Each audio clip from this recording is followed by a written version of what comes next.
Today's episode of Rates and Barrels is brought to you by Topps.com and Topps Project 70. Topps is celebrating the 70th anniversary of its very first baseball card design with a new program that pushes boundaries while paying homage to their heritage.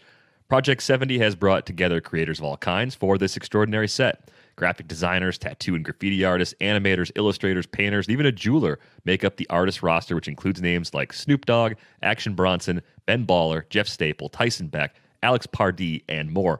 Each artist will select their own MLB players and Topps designs from any year to craft a unique story. Ever want to know what Babe Ruth or Mickey Mantle would look like in a 1980s Topps design? Or how about Fernando Tatis Jr. in a classic template from the 1950s? Now you can. 3 new cards launch daily all year long on Topps.com and are only available for 70 hours before they're gone for good. And while you're there, be sure to be on the lookout for special cards. Head to Topps.com to learn more about Project 70 and to check out which cards are live right now.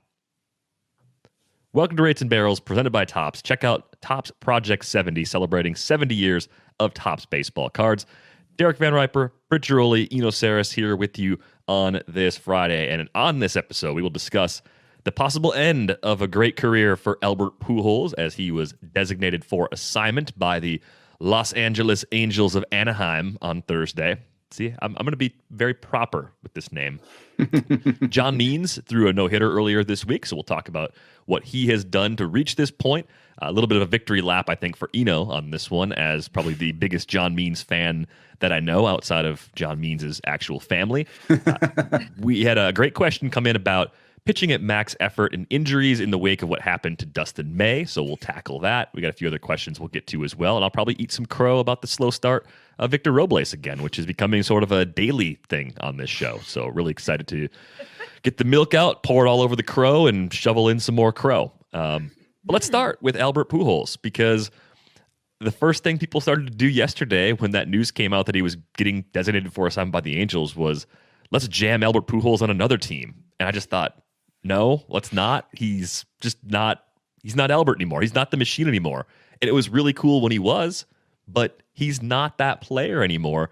He wants to play first base, doesn't want to be a DH, which narrows down the number of teams to like 1 or 2 maybe, and those teams shouldn't do it. So can we please just celebrate Albert Pujols, the amazing player, the most feared hitter of the decade, pretty much from the day he entered the league in 2001 until about the time he went to Anaheim. He was still good for a little while there. Can we just celebrate that guy for being a first ballot Hall of Famer and just being awesome? Yes, except he's 2 hits shy of the most ever for a first baseman, right? Like 2 hits.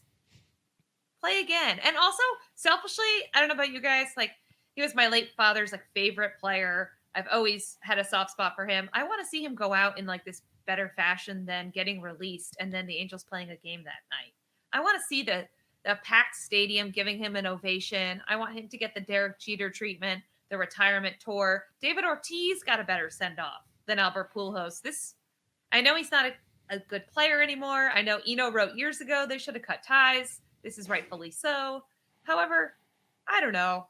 Don't you guys kind of want like that emotional farewell? Doesn't he deserve a better farewell than a press release and a press conference that he wasn't even on?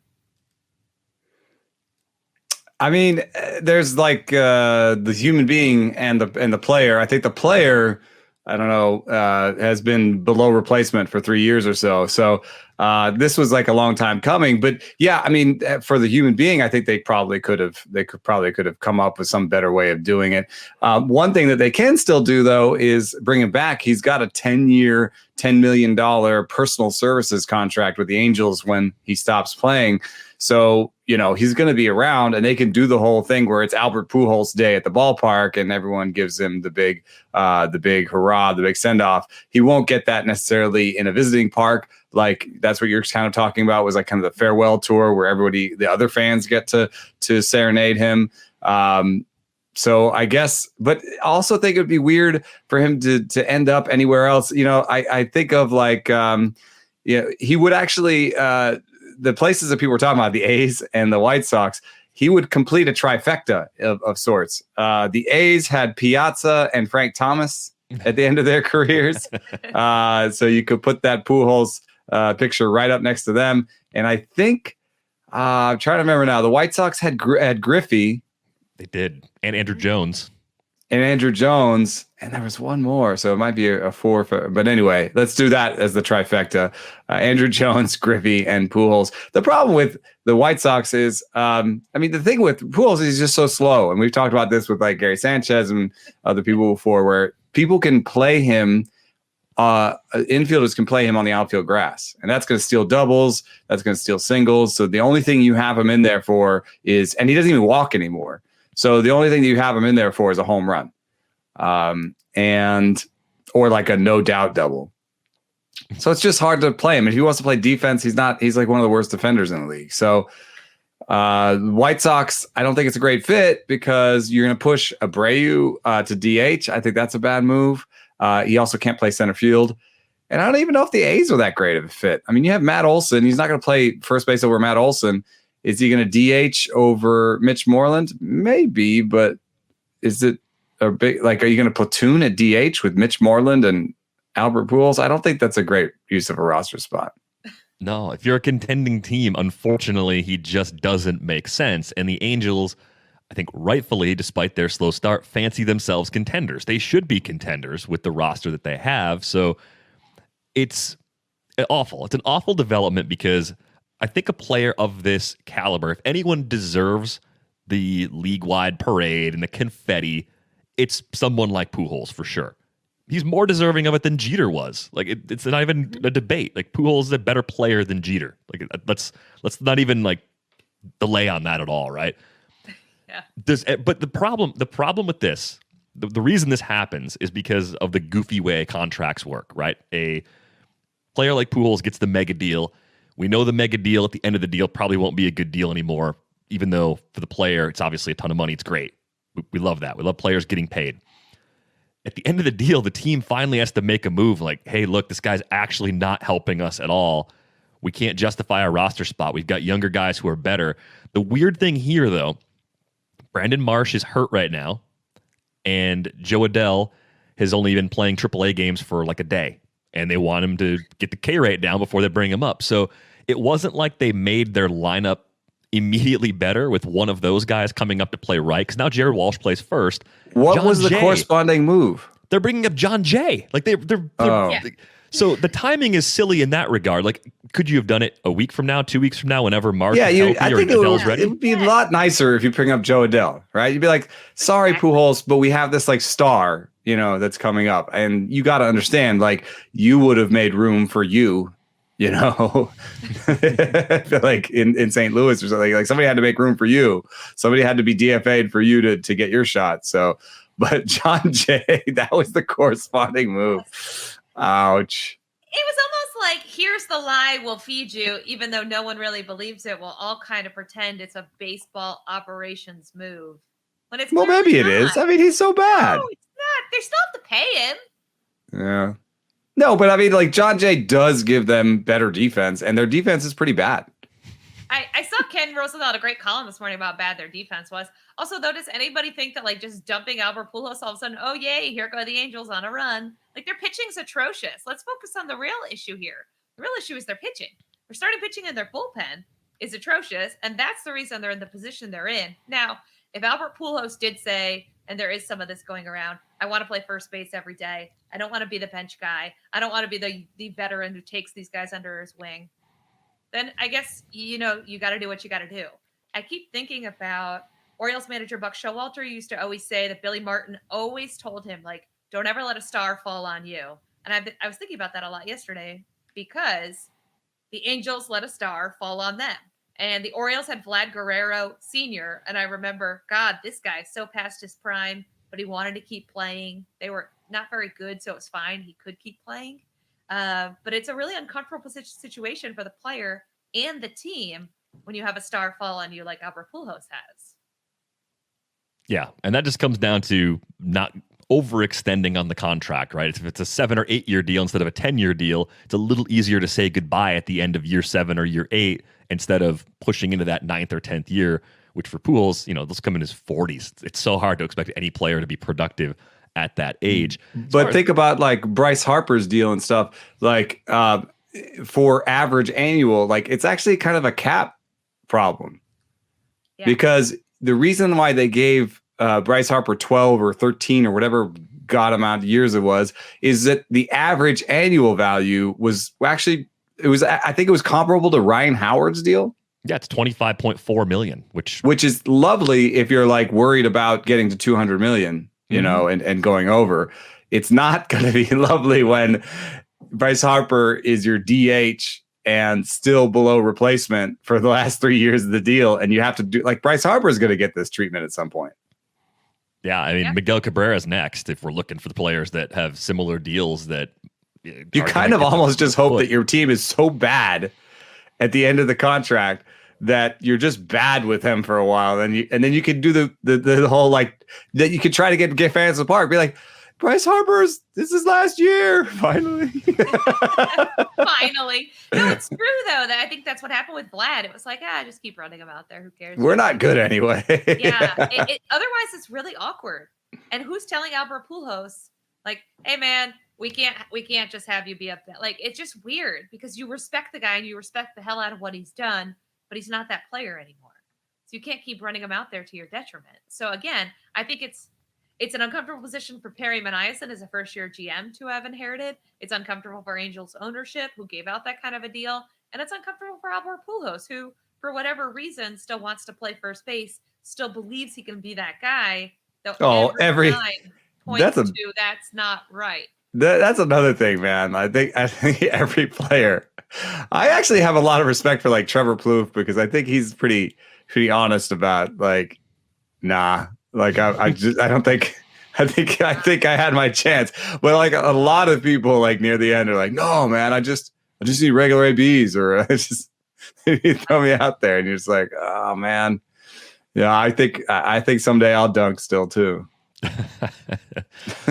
My favorite Pujols stat is for his career. If this is it, he has walked more than he struck out, and that is ridiculous. A 10.5% K rate over 12,486 plate appearances, 667 home runs. Again, remember this dude as the machine who was just hitting the ball as hard as anybody was hitting the ball at that time. If we had StatCast back then, it would have been the deep red ink that we see on Giancarlo Stanton's page right now, right? That's the way that guy used to hit the ball. In fact, I saw a good comparison by Rob Silver saying that, Giancarlo Stanton is hitting the ball really hard, doing really well this year, and his WOBA is the same as the one that Pujols had for like 8 years. There's like an 8-year stretch in St. Louis where Albert Pujols had the same WOBA as an on-fire Giancarlo Stanton in the first month of this season. So, yeah, it was pretty amazing. You know what, too, guys, that doesn't get brought up enough about why does Pujols still think he can play? Why hasn't he retired? This guy wasn't heralded. He played at a JUCO.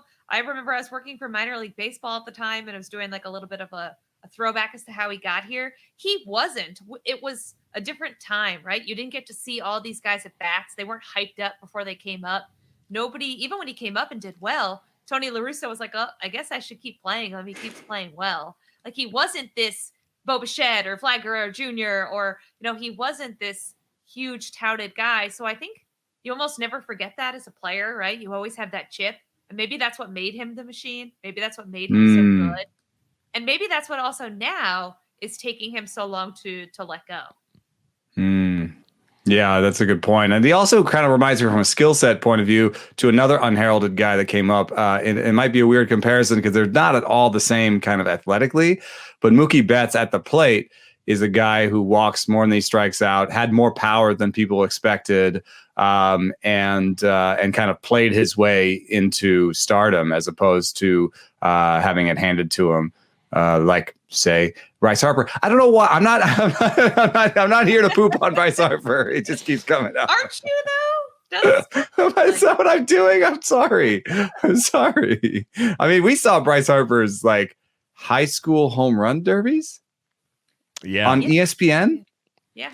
That's kind crazy. Of That's weird. LeBron-esque. It is, and there hasn't really been a player since Harper to get attention like that. I thought that was kind of the beginning of this new era of, hey, high school baseball prospects are going to start getting hyped now. Okay. There's too much failure, though.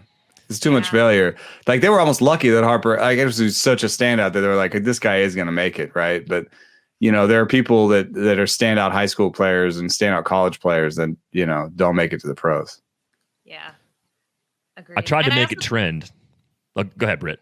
No, I just also think it's really hard to be like, this guy's gonna be really good, but you got to wait 4 years. Like, yeah, those delays I think do make they don't get drafted right in. Difficult. But with the trends is in aging curves is that like they hit the ground running. I think that like high schools and colleges are better player development now than they used to be. And then we have all these like labs like Driveline that are player developing too. Player developing, is that it? Sure. Developing players. How about that? Yeah. That works and so I didn't sleep well last night. You could. I had someone like talking to me about like how you could change the draft and make it more exciting, and they were talking about do it in the off season, like everybody else, and then basically have an invite to a camp invite, like a major league camp invite for like first rounders or maybe first 3 rounders or something, and assign them to AAA. And if you did that with a little bit of something in the CBA where you're like, you have them for 8 years after you draft them, full stop. You might actually start to be like, hey, we drafted this guy last year. He's in the big leagues this year. That might be like a more normal thing to start happening. Yeah. Well, I do hope we've shortened the time it takes to turn a high school prospect into a big leaguer in the last 10 to 15 years. That 4+ year wait seems a little excessive. It shouldn't take that long. And maybe one of the few good things of a smaller minor league system will be, instead of players spending that first year at short season or rookie ball, maybe they'll actually move players along a little faster and get this process moving. I tried to get this to trend, by the way, on John Means Day on Wednesday, and I don't think it did. People were retweeting it anyway, so I appreciate the love for people who did. But John Means Business, as you can see on the YouTube screen, John Means Business or John Means Business. I don't really know. Let's not have another Trash Pandas episode. Love the trash pandas. Trash pandas. John Means did it. He threw a no-hitter, and it could have been a perfect game if not for a dropped third strike, which I think maybe we have some feelings about the drop third strike rule. But this is a victory lap for you, for Eno, because I don't think victory laps are appropriate this early in the season. But John Means looks really, really good. Even before the no-hitter, he looked like he was taking another step forward, and this is also a development success story for the Orioles too. Yeah. And I'm not going to take a victory lap on this year. In fact, I think some people had him ranked higher than I did going into this year.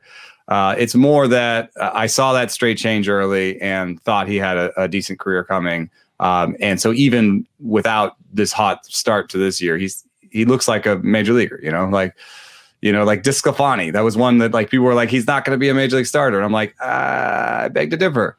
So I'll take a victory lap on he is a major leaguer, not he threw a no-hitter. I don't think I even saw that coming because there's something about a changeup. It's usually about soft contact.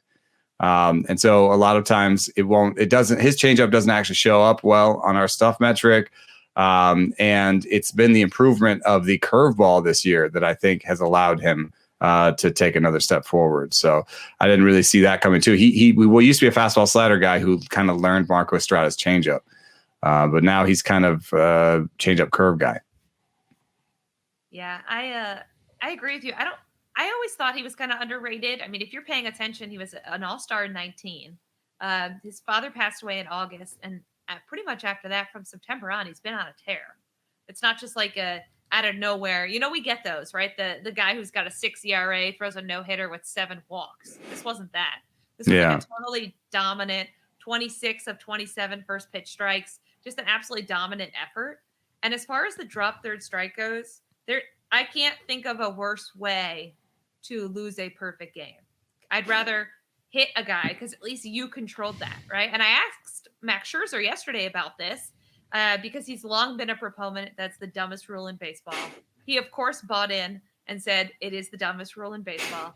He also said, if you think about it logically, I throw a pitch that's so bad that fools this guy so badly, the catcher can't even catch it, and this guy gets to take first base? and of course fair, and it's Max Scherzer. Now Max is on like the players. He's a big player rep guy. He's heavily involved. So I said to him, is this rule going to change? Like, is there some like undercurrent of change this rule? And he's like, no, we got enough problems that we're fighting over at the table. So basically like, nope, hope someday Rob Manfred wakes up and just unilaterally changes it. But otherwise, like, they've got this huge laundry list of things they want to get done. And bargaining for that just seems like very small potatoes. Yeah, they could just call it the John Means rule. I mean, I don't think this is something they have to really fight over. I think we'd all just say, yeah, maybe throwing down to first on the drop third strike is kind of stupid. Because I think it could go away with the robo-umps, because without the robo-umps, you're going to have catchers that are more focused on blocking, right? They may even back up a little bit, so you might not have many pass balls or drop pitches anymore. So it might just go away with the robo-ump. No, hopefully by one method or another, it's gone. I'm not going to use the Means puns. I'm better than that. He seized the means of run production from the Mariners. Yeah, any more? Do you guys want to do any more puns before we? I'll leave the floor. I'll leave the floor open. He means tested the Mariners and they lost. Is that it? That the last one? I don't know, but there is a pun in there about the Mariners lineup, because I usually am like, oh, this no-hitter's not going to happen. But then I looked at the lineup and I'm like, oh, this no-hitter can actually happen. Like, yeah, he was very mean to the Mariners. Yeah, okay. What does it mean? I'm going to go ahead and just move us on along. Yeah. Let's use the cryon. Change it up. The hard segue. The cryon segue. What do you mean, Derek? This isn't fun? Yep. Yeah, I'm gonna shut this down right now. Baseball season is in full swing, with fans heading back to the ballpark and a full slate of games every night between now and October. Things are starting to feel a little more normal with America's pastime. The Athletic and BetMGM want to bring you even closer to the game we all love. Right now, listeners of this show can bet $1 to win $100, plus get a free year of The Athletic. You heard that right. Place any $1 bet and get a full year of The Athletic plus $100 from BetMGM when you win. Great sports writing and extra dollars in your pocket. A total win-win. To take advantage of this offer from The Athletic and BetMGM, go to betmgm.com/athleticmlb. This offer is for new BetMGM customers only, and winnings are paid in bonus dollars. That's betmgm.com/athleticmlb. Visit betmgm.com for terms and conditions. Must be 21 years of age or older to wager. Colorado, Indiana, Iowa, Michigan, New Jersey, Nevada, Pennsylvania, Tennessee, Virginia, or West Virginia only. Excludes Michigan disassociated persons. Please gamble responsibly. Gambling problem? Call 1-800-522-4700 in Colorado, Nevada, and Virginia. 1-800-270-7117 for confidential help in Michigan. 1-800-GAMBLER in New Jersey, Pennsylvania, and West Virginia, and 1-800-BETS-OFF in Iowa. In Tennessee, call or text the red line at 800-889-9789. If you or someone you know has a gambling problem and wants help, call 1-800-9-WITH-IT in Indiana. Promotional offer not available in Nevada. We're all trying to eat better, but healthy breakfast doesn't have to be boring. Magic Spoon has the amazing flavors you love, but without all the bad stuff. 0 grams of sugar, 13 to 14 grams of protein, and only 4 net grams of carbs in each serving, and only 140 calories a serving. It's keto-friendly, gluten-free, grain-free, soy-free, low-carb, and GMO-free. And we've got exciting news. Magic Spoon has released a delicious new flavor, Birthday Cake. Birthday Cake Magic Spoon will be available in special 5-packs for a limited time only, so get it while you can. Or build your own box. Available flavors to build your very own custom bundle are cocoa, fruity, frosted, peanut butter, and cinnamon. Go to magicspoon.com/rates to grab the new limited edition birthday cake or a custom bundle of cereal to try today. And be sure to use our promo code RATES at checkout to save $5 off your order. This offer is now good anywhere in the US or Canada, but only when you use our code at checkout. And Magic Spoon is so confident in their product, it's backed with a 100% happiness guarantee. So if you don't like it for any reason, they'll refund your money, no questions asked. Remember, get your next delicious bowl of guilt-free cereal at magicspoon.com/rates and use the code RATES to save $5 off. Thank you, Magic Spoon, for sponsoring this episode. All right, so we get a question from Kyle. Dustin May, of course, got hurt and will undergo Tommy John surgery. And the email reads as follows. Dustin May has been handled with kid gloves his whole way up. He threw more than 95 pitches one time, ironically in his MLB debut, and threw 90 or more pitches just 4 times in 19 starts, and he still got hurt. It doesn't seem like monitoring the amount of pitches on these young arms is leading to better long-term health. It actually seems to me that it's making it worse. These kids are going all out on 80 to 90 pitches and getting through 5 innings and then coming down with elbow and shoulder injuries. Is there a scenario where players stand up for themselves and go against the 100% max effort mentality? I mean, not only do these injuries affect their physical health for the rest of their life, but I imagine they make less money in arbitration and get fewer years and dollars when they become free agents. So some good stuff there from Kyle. Britt, I know you have some feelings on this. Max effort with pitching. Are we breaking pitchers at a higher rate with more guys pitching closer to their max? Yes, of course we are. I was talking to a longtime big league pitching coach a couple days ago, and he said basically we're breeding relief pitchers, which I thought was an interesting way to put it, but it's true. We are breeding the throw as hard as you can for 5 innings, and then we'll bring in a bullpen. Well, they'll all throw as hard as they can for 1 inning each, and if you break, we'll get somebody else in here. And that's kind of what is going on. And I was speaking to someone else who works in the player development field, and they said, you wouldn't believe how obsessed middle school kids are with velocity now. So the trickle down effect is kids that are in middle school, kids that are in high school, kids that are in college, they are obsessed with these videos of guys throwing with high velocity. So it's not as easy as saying, well, just throw a little less hard, Dustin May. Like, this was a guy with elite stuff who threw really hard, who could command it.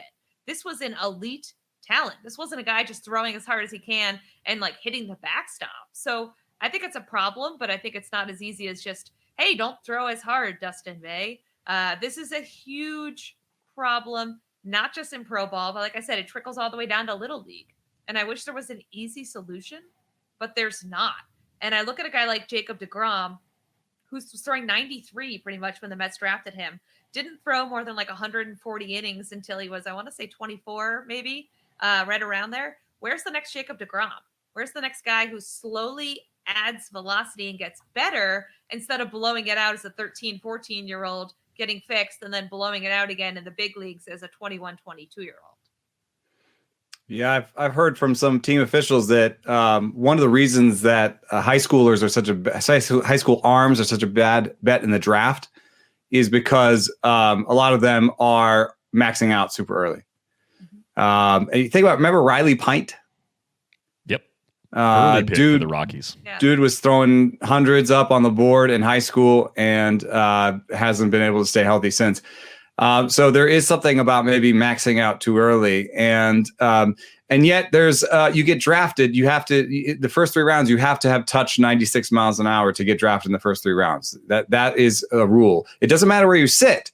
So if I was advising a young kid these days, I would say show velo, work up to that, but sit off of it. Sit off of it. The better teams will know that kid who's sitting 91, 92, we've seen him hit 96, 97, and he's going to be healthier for it. That I think the better teams know that. So there is an incentive there. I disagree with the fact that there's a financial incentive against getting hurt. In fact, I think the financial incentive is actually to pitch as hard as you can, throw as hard as you can, get hurt, because you'll a lot of times I think arbitration will just give you what you had the year before. Like if you're in arbitration and you have a Tommy John year, they basically are just like, okay, well, you got to pay him. You paid him $5 million last year. You're going to pay him $5 million again. You don't get to like advance, but you still get your money. You still get the money you got the year before. So I think the financial, and then look at, somebody like Bauer, he's betting that I'm going to take a 1-year, $40 million deal. If my arm blows out, I'll get a 2-year, $10 million deal. And then I get another 1-year, $40 million deal after that. And I'll be able to make almost as much money as Garrett Cole, even though Garrett Cole is a better pitcher. So I think that the financial structure is not going to do this. But the last thing I want to say is that I've been doing this research on stuff, and velocity keeps dropping as importance every time we kind of work on this. And velocity itself is like the 10th most important facet of a pitch in Stuff Plus. The velocity of a breaking ball, however, is super important. So you can throw 90 like Clayton Kershaw and throw an 89 mile an hour slider and be very effective. But that can also be stressful on your arm. So there's no good answer. I think that was really long winded. Sorry. But that's the thing. It's there's no easy way to be like, oh yeah, this team is going to see this and figure it out. I guess I agree with you, on the, throw less hard and touch the 96. But who do you know that's sitting 90, 92 that's getting drafted in the first round, right? I had a scout tell me the other day that basically the pace of the game dictates that if you're below 92, you're below playing speed. You're below speed. So who do you know that's making average velo is getting up to 94. So like if you're not at 94, then the team has to like build you up and see it. Okay, well, that was a bit of an extreme example, but I would say this: the distance between your sitting velo and your max velo in major leagues is getting smaller and smaller every year, and it's actually now below 2. So as a kid, you could sit 93 and touch 97 and be healthier than the average major leaguer. Like be better for you, because that's the source of stress. This person is completely correct. Glenn Fleisig looked at it, ASMI, and the closer you pitch to your maximum, the more stress you're putting on your elbow. I mean, that makes sense with any type of exercise. Like if Britt can squat 500 pounds as a max and she squats 480 for a dozen reps every day, she's going to hurt herself. Like I don't know how much. You don't even know those numbers are good. Those are really good numbers. Those NFL numbers. Those are like 300-pound lineman numbers. But yeah. So I'm thinking of like NFL draft stuff in my head. So you wouldn't squat 480 and do that a dozen times every set and do that day after day or every other day, like on a high volume routine. You would break. You would hurt yourself. Anyone would. So it's the same sort of concept. We're just throwing a baseball and not getting too close to the max too often seems like a thing that has to be learned. Like that takes a certain amount of discipline. When do you reach back for those extra ticks? When do you not? And I think once you learn how to get to that max more often, there's probably a temptation, at least there would be for a dummy like me. I'd want to throw the ball as hard as I could every single time because I'm dumb like that. Like watch me break my own record. Previous max velo 97.5. I'm going for 97.6 right now. Like, but that's terrible. It's not a carnival game. Look at Justin Verlander's career. He used to actually sit pretty far off of his maximum and still be throwing 94, 95. Then as he got older, remember how Justin Verlander, like his fastball velo would go up over the course of a game? He had a no-hitter against the Brewers a long time ago where he was touching 100 in the 9th inning, but he wasn't throwing 100 the entire start. Yeah. But then he got older, his max came down, and in order to still throw 94, 95, he had to throw basically his maximum, and he got hurt. Then came Tommy John. Yeah. So I think a lot of this is solved by two things. One, the pitch clock that we've talked about before, where bring all velo down a little bit. You're bringing all the velo down a little bit. And also, to use the squat analogy, if I have an hour between reps of 400 pounds, okay, I've got time to recover. If you shorten that to half an hour, if you shorten that to 20 minutes, all of a sudden I can't do it. So I've got to go down. The weight's got to come off. So the velo's got to come down. I think that helps. I also think the way, and you touched on this, the arbitration. We need to start paying guys like who stay healthy, who pitch innings, who go deeper into games. That needs to be a bigger deal on social media. That needs to be a bigger deal in arbitration over strikeouts, right? Over these huge like gifts of, oh my God, not smoke. Here's 100 miles an hour, blow by this guy. We need to kind of adjust that because we have fueled the media and the arbitration and the game in general has fueled this. Let's throw as hard as we can. We have supported the high velo that is happening. Do you think part of the reason we don't get a lot of messaging about arm care is because it's still not really fully perfected? I mean, we're still, look what's happening at the highest level where the stakes are as high as they can possibly be. We're blowing pitchers out there. So how could they possibly tell younger pitchers what they should really be doing to stay healthy? I'm excited for some work by Casey Mulholland out of Kinetic Pro in Florida. One thing that he's doing that I think maybe the better teams are doing, but he's in some ways he has the ability to do it better than them, maybe because he has kids from different organizations working for him, player developing in his spot. Is that he's trying to have them wear that little ring you can wear that like tells you how well you're sleeping and it checks your heart rate over the day. So like a Whoop. Yeah, is that what it's called? Have you guys heard of a Whoop? It's like a bracelet that you wear. Yeah. Your strain is how much you've recovered. Yeah. I mean, I'm a fitness nerd, but I own. Right. So you've heard of a catapult too, then, right? So a catapult is more something you wear like when you're working out that kind of tells you about how you're working out. But he basically is trying to put all of this into a neural network so that he can kind of be like, I know how you slept last night, and I know what you ate, and I know what kind of weightlifting you did, and I know how many throws you did, and I know if you did the weighted balls, and I'm throwing all of that in, and we're going to try and find something predictive about health. I will say that he hasn't figured it out yet because one of his biggest clients is Nate Pearson. So. It's hard. It's hard. Nate Pearson throws really hard. It's hard to keep him healthy. He's a big boy. Yeah, I mean, there are a ton of variables in play here that make keeping pitchers healthy a very difficult task. So we're not trying to say like the three of us have the answer. We do not. We hope that they find the answer because it will be more fun to see all these great pitchers. But some healthy. of the one thing I didn't even mention that does maybe have some hope too is there's this thing called like Pro Play AI, and there's some other things where you can just use your phone and take a video of somebody, and then you reduce them to kind of angles and lines. Have you seen those things on Twitter? Yeah. And by doing that, you can then say, now you have some more data even, which is like the angle between his humerus and his other bone. You know what though? Not a doctor. I have a question. Dr. Nick. This is what really bothers me though. We have all this data, all these funky contraptions, all this stuff that we never had, and injuries have never been bigger.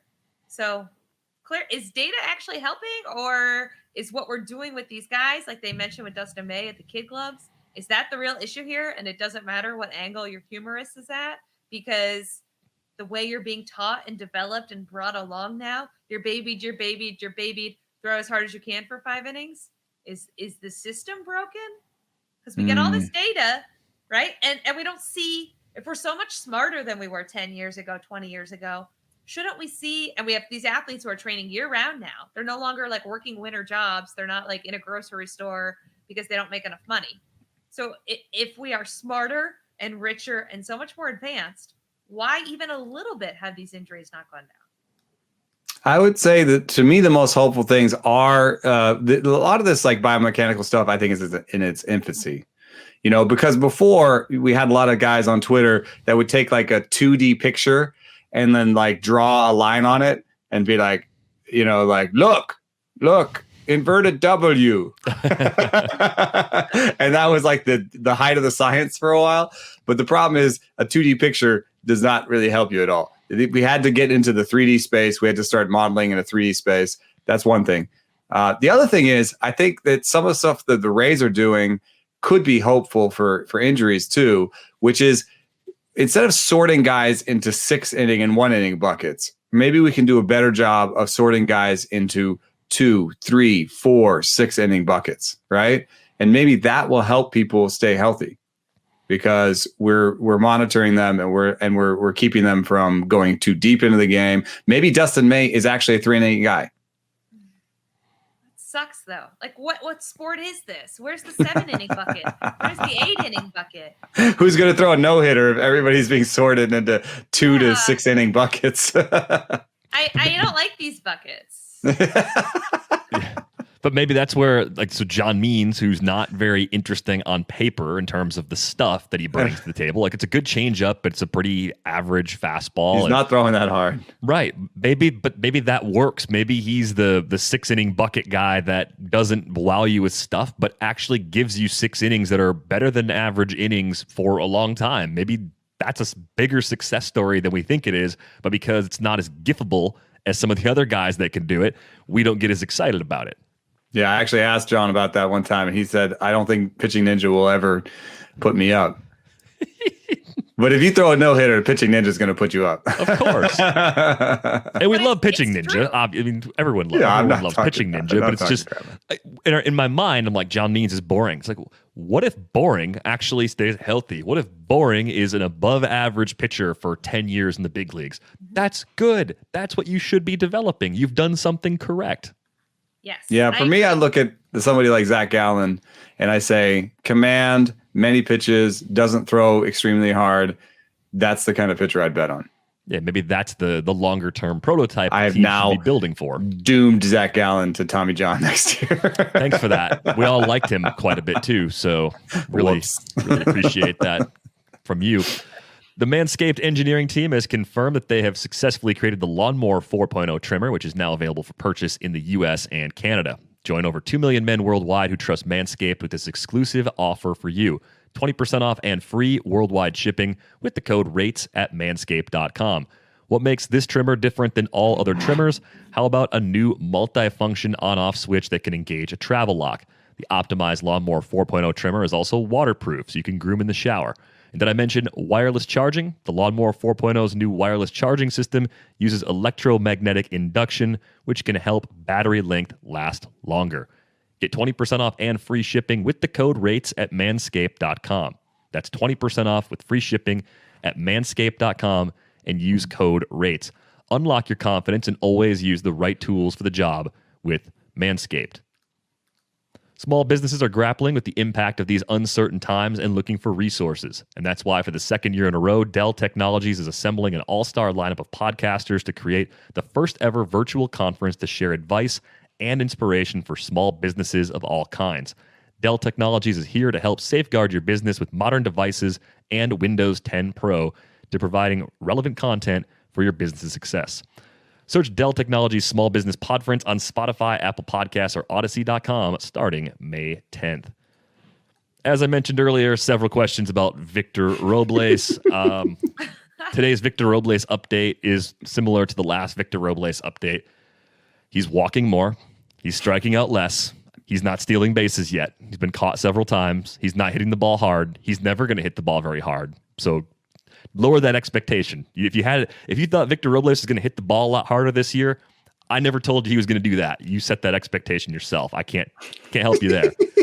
But he's hitting 228. A little defensive. I thought he'd be pretty good. I thought he was going to hit like 260, 270, steal bases, be a pretty good player this year. And he still could be, but I'm going to be a stubborn idiot and say, hold on, it's going to get better. Use your bench, reserve him. Don't keep in your active lineup if you had the luxury of starting someone else instead, but don't cut him yet. Now, Britt, they may feel differently. They may say cut him. If they both say cut him, then maybe you should cut him. But I am being patient. I am holding on. I'm sorry that it has not been a fast start for Victor Robles. I mean, I don't know how Eno feels. I would have not taken him. But I covered the Nationals. I saw him up close. I think part of the issue with him is he's maddening. He'll make a terrific play, and then you're like, oh, Victor Robles. Like, why did I ever doubt this guy? And then he'll make some bonehead, move on the base pass. And that's kind of him in a nutshell. And he's not Juan Soto. He's never going to be Juan Soto. And I think in his head last year, he tried to be Juan Soto, at least with his approach, gaining all that weight, trying to drive the ball, and it backfired. I don't know if he's ever going to be the player that people want him to be. So, and again, I'm not an avid fantasy player. If you get points for him getting better, then maybe you stash him. Maybe you keep him somewhere. But you guys have heard me on this show before. I just don't see it with him. He's not young. He's had enough time in the big leagues to move past some of these mistakes, and he hasn't. And that to me is the most concerning part. Not that he's making these mistakes, but that he's still repeating these mistakes. Yeah, it's pretty borderline. I mean, one of the things that's that kind of it sticks out is a 650 OPS is about where you need to be if you're a defensive guy. Like if you fall below a 650 OPS, you become a backup defensive guy. A 650 OPS is just kind of the least you can do, and he's at 630. So, I mean, it does suggest that if things get a little bit better, he can climb over that line. I mean, if he's at 630 now, he could still finish the season at 700. If he can have like a 350 OBP and a 350 slugging, that's not super exciting to me. But if it comes with the defense and he shores that up a little bit, the defensive metrics are okay to him. So I'd say it's pretty borderline. I'm holding in a couple places where it's a deeper league, but I can understand anybody dropping him because I would never have drafted Leody Taveras, and if Leody Taveras had a 630 OPS right now, I'd be dropping him. So I like Robles a little bit better than some of his ilk, but I can understand it. I mean, it's a very borderline thing, and it points to a failure in fantasy baseball right now, or just a disconnect between fantasy baseball and real baseball, which is that we're so desperate for steals that are basically out of the game that we hold on to these marginal players, and we have to sometimes because we're just hoping they steal some bases. Like I have Adam Engel on a team, and I haven't even dropped him on AL labor because I hope he comes back and steals like 7 bases for me. Can I get 7 bases? So that's just a weird thing. Maybe like Theo's whole thing about making the bags bigger and like, maybe we have 85 feet baselines, then maybe the stolen base will come back and then we don't have to roster these kind of players anymore. Oh, all right. So you guys are both against me, 2-1.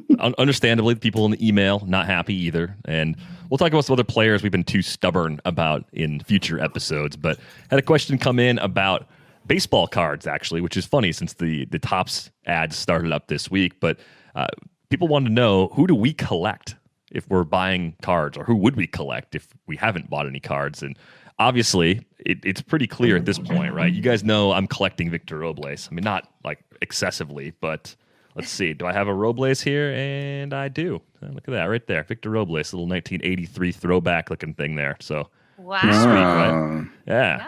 So if he becomes good, this is going to, buy a dinner or something for me someday. But who I want to collect and haven't been able to collect because of cost is Willie Mays. I think the old Willie Mays cards are some of my favorite cards. And I think you go back and look at some of the stuff from the 50s, and it's like buying art in some ways. And I think just because so much of that was lost over time, that just adds so much appeal to me. Like a lot of stuff I grew up collecting in the late 80s and early 90s, it was way overproduced, and it's so easy to go get that stuff on eBay. I mean, I bought the 89 Ken Griffey Jr. Upper Deck rookie card last year because I always wanted one. Never got one as a kid. Never got one out of a pack or anything. Couldn't afford it as a kid. Finally bought one. I was like, this is cool, but these are actually pretty easy to get. But you start getting back into Willie Mays and Hank Aaron and the all-time greats from the 50s especially. There's so much less of their stuff out there, and those designs are just iconic. So I feel like you'll never go wrong having a vintage player, inner circle Hall of Famer, all-time great that you want to collect. Yeah, I'm just so glad it's back because, God, I was such a weird little kid. I'm sure my mom at some point was like, why? My sisters and I would walk to the card shop that was at the center of our town. It was like a 10-minute walk from where we lived. And we'd spend hours agonizing over the packs because they were wrapped, so you weren't sure what you were going to get, right? So we would just agonize over it, and then we would trade around depending on our favorite players. And we did that for hockey. We did that for baseball. Those were the 2 big sports that we collected. And then I just kind of stopped. And this past year during COVID, I looked at my collection, and it turns out I've got a lot of really great cards. And I think if I had to go out and get them now, I would make sure I had a Mike Trout card because I think he's that generational player that you're going to be like, I got to see Mike Trout. So I think I would definitely make sure I had him. I think some of these young guys, this is the time to buy their like limited edition cards, right? So that hopefully you go down to spring training and you get it signed. That would be like the ideal thing that you would want to do. So I'm not a huge card person now. I can't remember the last time I bought them, but I do think that one of the nice things about COVID and the quarantine was that all of a sudden people are paying attention to the card industry again, which was such a nostalgic thing, right, Derek, for you and me and so many people. Such a big part of growing up and seeing like, oh, I have this guy's card, or I'll trade you that guy's card, and trying to not bend the edges. You know, that was such a big deal. Like nobody wants that card now because it's not in mint condition. So I just think it's a great thing to pick back up. Honestly, I should probably go find a card shop near me. But that's just such a great memory of like using our allowance. And again, my parents were probably like, why do our 4 daughters do this? Why don't they play with dolls? But we just loved it. It was awesome.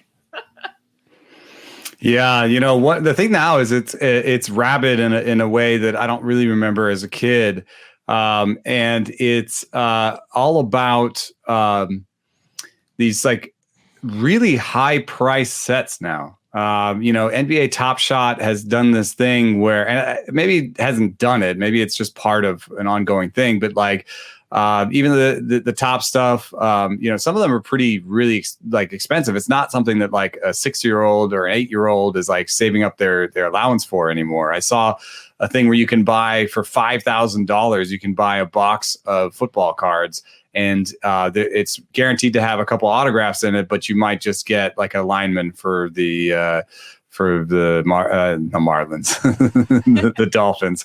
And I remember, you know, a lot of these, like most of these, I actually pulled out a pack. Sometimes I would save up to buy an old pack. And my favorite cards have really cool facial hair. Oh, there you go. Yeah, you got Ozzie Smith there. That's a rookie, I think. And then here's another rookie. He's just smooth as can be. Got Dave Winfield, nice. And then look at this stash, dude. Look at that stash. The Maddox. Yeah, that 87 Maddox is a nice one. And the mustache, I think, is part of the reason why the card's kind of hilarious. Yeah.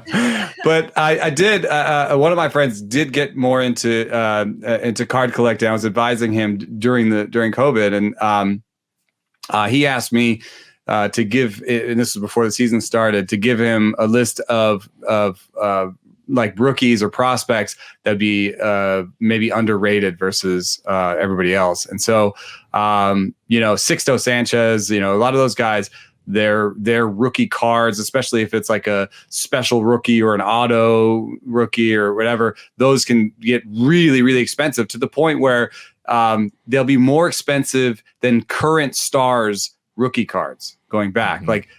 Like the Chris Bryant auto that came out just like, you know, 10 years or whatever years ago is going to be less than the Sixto Sanchez auto that came out this year, which is a little bit weird for me. But the way that I would respond, the way that I advised him was to get instead of getting the very most expensive guys, and this is kind of how I work in fantasy too, instead of getting the very most expensive prospects, to try and identify the undervalued guys. So I told him to buy Alec Baum, Dylan Carlson, and Joe Adele and Cabrian Hayes cards in this offseason. And I think some of those were getting close to top 5 status, but some of those were not. I mean, Carlson and Adele had struggled. And so the bloom had come off the rose. Carlson cards were going down. So that's the kind of guy I want to get, is someone who maybe struggled, because even Mike Trout struggled in his first year, his first taste of the big leagues. So what I would do is like try and get a prospect that you still really like that just struggled a little bit at first. Yeah, it's a good group of players to target. Definitely works across fantasy and collecting too. I've obviously got some Freddie Peralta though. If I didn't throw that up there before, nice. Freddie Peralta auto rookie. Nice. Yeah, mine are downstairs. Like I have all these binders. I didn't know we were showing our cards. Yeah. I think I got my hockey cards up here. If you want to see the Ray Bork autographed one I have. Whoa. I was a big Bruins fan, so I used to trade with my sisters for the Bruins cards. That's cool. I didn't know we were doing cards today on YouTube. Yeah, you dropped that bomb on us. You got all the 90s Bruins. I do make a rundown. Man. I painted my room. There's a rundown. You could look at it. I'm better off the cuff. If it's working for you, that's fine. You know, Derek, I like to be authentic to our listeners. I don't like to say whatever idiot thing I say, I want to be able to know it's off the top of my head and it comes from a place of love. And on that note, I will congratulate you for the award that you won for the Mo Gaba story from the APSE, which is pretty awesome. So congratulations to you and Jeff Zrebick for the piece. It was the Mo Gaba piece, as we've referred to it on this show. I've said it's a great piece to read anytime, but if you ever have those days where you're just kind of feeling bad about yourself, you read that story and you'll just feel better about life in general. So highly recommend people read that if they haven't had a chance to do that. But yeah, congrats. It's an awesome award. Well, thank you. And thank both of you guys for all the support. Hopefully we get to a place where we can interview people in person again. But this was really cool to do and to do over the phone and to be able to just to share that little boy's story with so many people. You're right. It's really tough to read that and then complain about your own problems. So if nothing else, it's a good slap in the face for all of us, right? About reality. Yeah, it's good to get those wake-up calls. They really kind of keep us all grounded. But if you have questions, anything that's not about Victor Robles, please email us, ratesandbarrels@theathletic.com. Several questions. That was one of the better cry-ons I've seen. Several questions about Victor Robles. Yeah, no more Robles questions, please. I'll just apologize now, even if he turns it around. Just sorry. It's my fault. You can subscribe to The Athletic for $3.99 a month at theathletic.com/ratesandbarrels. On Twitter, you can find Britt at Britt_Giroli. Eno's at Eno Saris. I am at Derek Van Riper. That is going to wrap things up for this episode of Rates and Barrels. We are back with you on Monday. Thanks for listening and watching.